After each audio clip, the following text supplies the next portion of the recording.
جو انسان اللہ تعالیٰ کی نافرمانی کرتا ہے اللہ تعالیٰ اس کے ماتحتوں کو اس کا نافرمان بنا دیتے ہیں۔ آج خاوند شکوہ کرتا ہے کہ بیوی بات نہیں سنتی، بیٹی بات نہیں سنتی، مالک شکوہ کرتا ہے کہ مزدور کام اچھی طرح نہیں کرتے۔ بنیادی وجہ ہم اپنے مالک کی نافرمانی کرتے ہیں، اس کے بدلے اللہ تعالیٰ ہمارے ماتحتوں کو ہمارا نافرمان بنا دیتے ہیں۔ فضیل بن عیاض رحمۃ اللہ علیہ فرمایا کرتے تھے کہ جب کبھی میرا گدھا میری بات ماننے سے انکار کرتا ہے تو میں غور کرتا ہوں کہ مجھ سے کہاں گناہ سرزد ہو گیا جس کا اثر میرے گدھے کے اوپر آ کر پڑا ہے۔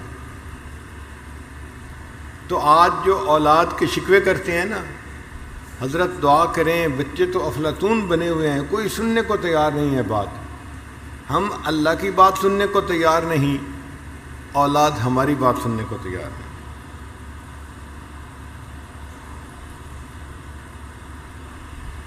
انسان اس کو محسوس کرے یا نہ کرے مگر کہیں نہ کہیں اس کو گناہوں کی وجہ سے سزا مل رہی ہوتی ہے۔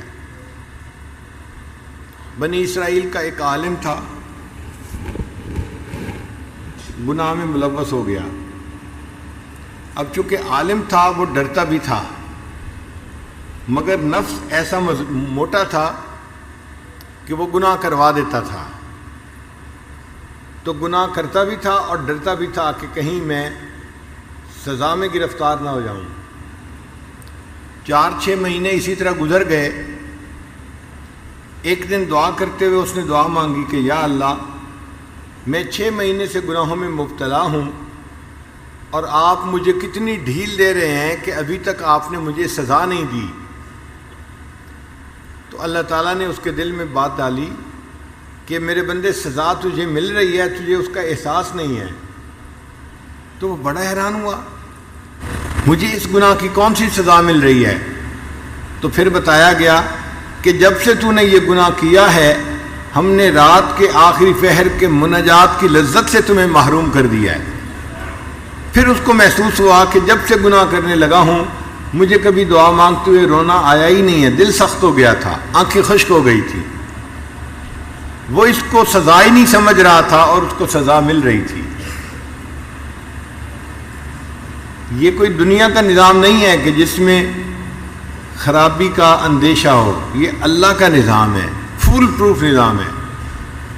ہم نے دیکھا ہے کہ جن ملکوں میں قانون اتنا سخت نہیں اپلائی ہوتا وہاں پہ عوام شور مچاتے ہیں۔ کئی مرتبہ ہمیں امریکہ جانے کا موقع ملا تو جب ہم لاہور یا کراچی ایئرپورٹ پہ ہوتے ہیں نا تو مسافروں کے انداز ہی اور ہوتے ہیں، ذرا سی بات پہ ایک دوسرے کے ساتھ بات کر رہے ہوتے ہیں، بحث کر رہے ہوتے ہیں، ایسے لگتا ہے جیسے کسی کو کسی کا ڈر خوف ہے ہی نہیں، کیونکہ ہر بندہ سمجھتا ہے کہ اگر کچھ ہو گیا تو میرے پولیس میں کنٹیکٹ ہیں، حکومت میں میرے کنٹیکٹس ہیں، تو میں اپنے مسئلے کو حل کر لوں گا۔ اور یہی سواریاں جب جہاز پہ بیٹھتی ہیں اور نیو یارک ایئرپورٹ پہ اترتی ہیں تو ہم نے انہی بندوں کو بڑے غور سے دیکھا، اتنے قانون کے پابند بن جاتے ہیں، کوئی منہ سے بات ہی نہیں نکالتا اور لائن بنائی ہوئی ہوتی ہے اور آرام سے کھڑے ہوتے ہیں، نہ جلد بازی ہے نہ بحث مباحثہ ہے، سادے سیدھے ہوئے ہوتے ہیں۔ کیوں؟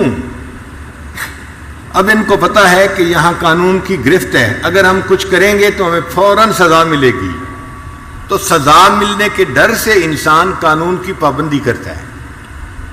اگر ہمارے دل میں یقین پکا ہو جائے کہ ہم اگر گناہ کریں گے تو اللہ تعالیٰ اس کی ہمیں سزا دیں گے، ہم گناہوں سے بچیں اور اللہ کے قانون کی پابندی کرنے والے بن جائیں۔ اچھی صحت صرف موٹے ہونے کا نام نہیں بلکہ سارا دن ایکٹیو رہنا، کام کاج کر کے نہ تھکنا، اس کو اچھی صحت کہتے ہیں۔ جس انسان کی صحت اچھی ہو وہ آسانی سے عبادت بھی کر سکتا ہے، دوسروں کی خدمت کے کام بھی آ سکتا ہے، گویا وہ خالق کو بھی راضی کر سکتا ہے، مخلوق کو بھی راضی کر سکتا ہے۔ صحت کے معاملے میں ایک اصول یاد رکھیں کہ your health is what you eat, جو ہم کھاتے ہیں وہی ہماری صحت ہوتی ہے۔ اگر ہم اچھے عادتیں ڈال لیں کھانے پینے کے بارے میں تو ہماری صحت اچھی ہو جائے گی۔ آج کل سائنسی دور ہے، آپ دیکھیں گی کہ ہر کھانے کی چیز کے اوپر ڈبے پر کیلوریز لکھی ہوئی ہوتی ہیں، اور لوگ اس کا بہت زیادہ خبط ہے ان کو، حالانکہ ہم کیا چیز کھاتے ہیں یہ زیادہ اہم ہے بنسبت اس کے کہ ہم کتنی کیلوریز کھاتے ہیں۔ ہمیں چاہیے کہ ہم ہیلدی فوڈ کھائیں، چنانچہ گھر میں جو آسان جگہیں ہیں ان پر فروٹ اور ڈرائی فروٹ کو رکھنا ایک اچھی عادت ہے۔ میز پر آسان جگہوں پر جہاں بچے بھی کھا سکیں اور بڑوں کو ضرورت ہو تو وہ بھی کھا سکیں۔ ہماری زندگیوں میں کھانے پینے میں چینی کا استعمال بہت زیادہ ہو گیا ہے، یہ ٹاکسین ہے۔ چنانچہ سائنٹیفک ریسرچ نے یہ بتایا کہ انسان کے جسم میں جو ٹیومر گروتھ ہوتی ہے، شوگر اس کے لیے فیول کا کام کرتی ہے، دل کی بیماری کے لیے شوگر فیول کا کام کرتی ہے۔ سائنس نے یہ بتلایا کہ لوگ کوکین کی نسبت شوگر کی وجہ سے زیادہ مرتے ہیں، حالانکہ ہمارے جسم کو ڈائریکٹ شوگر کی ضرورت ہی نہیں ہوتی۔ جو فروٹ اور سبزی سے شوگر ملتی ہے وہ ہمارے جسم کے لیے کافی ہوتی ہے۔ جانوروں کو دیکھیں کہ وہ سبزی کھاتے ہیں اور ان کی صحتیں کتنی اچھی ہوتی ہیں، ان کو وہیں سے شوگر مل جاتی ہے۔ جس طرح انسان کو سگریٹ کی عادت ہو جاتی ہے، اسی طرح لوگوں کو شوگر کی عادت ہوتی ہے، چنانچہ وہ میٹھی چیزیں کھانے کے عادی بن جاتے ہیں۔ ایک سوال کہ اگر سبزی کھائیں تو سبزیوں میں سے کون سی سبزی بہتر ہے؟ اس کا جواب یہ ہے کہ گو فار گرین۔ جو سبزی سبز ہے آپ اس کو بے دھڑک استعمال کر لیں۔ بروکلی، سپینچ، کالی، سیلریز، بوک چوائے، کیوکمبر، ڈارک لیفی گرینز، زوکینی اور پیپر، یہ تمام کی تمام سبزیاں یہ ہیلدی فوڈ میں شامل ہیں۔ پھر اس کے بعد red and blue vegetables, apple, pepper, raspberries, strawberries, tomato, یہ بھی انسان کے لیے ایک اچھا چوائس ہے۔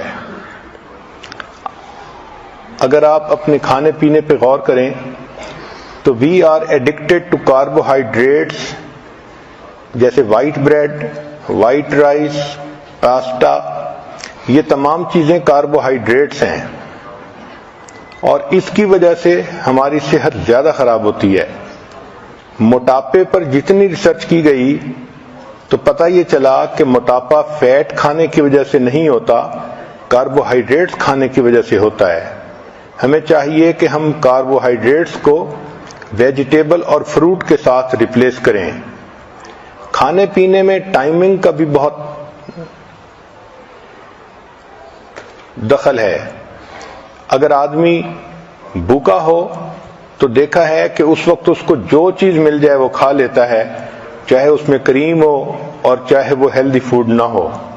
اس لیے اگر اپنے وقت پہ کھانا کھائیں تو اس کا فائدہ زیادہ ہوتا ہے۔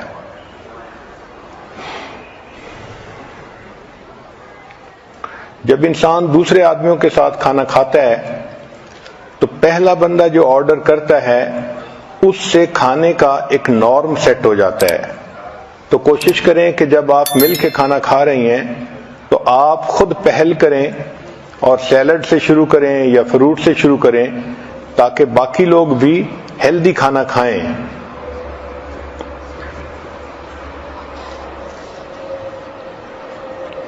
ایک اہم سوال کہ کھانوں میں سب سے بہتر ترتیب کیا ہے، تو یہ چیز سائنٹیفک ریسرچ سے ثابت ہو چکی کہ کھانے کی ترتیب میں فروٹ اور ویجیٹیبل سب سے بیسٹ ہیں۔